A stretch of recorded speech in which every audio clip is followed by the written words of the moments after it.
Le point de départ, c'est vraiment lié à Jean-Marie Apostolides, c'est-à-dire c'est lui qui a commencé de me parler de cette proposition de venir travailler à Stanford. Et effectivement, lorsqu'il m'a proposé cette pièce à Ottawa, moi je la connaissais absolument pas. C'est difficile pour des Français de comprendre pourquoi cette pièce est aussi emblématique pour le public américain.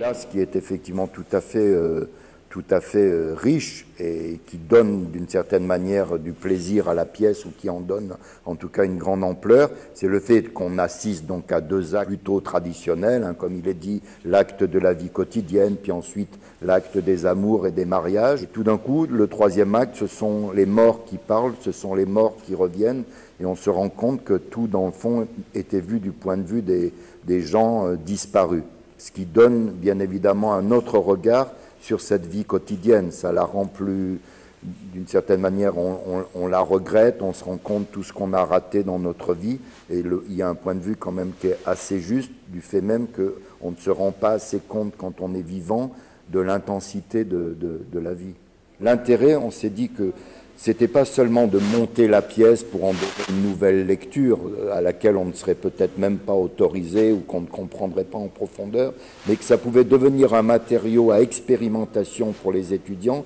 et dans ce sens-là, qui est l'intervention de la danse, l'intervention du chant, l'intervention de la musique, c'est-à-dire d'ouvrir, de déconstruire un petit peu la pièce et d'y inclure, d'insuffler à l'intérieur des choses qui n'y étaient pas.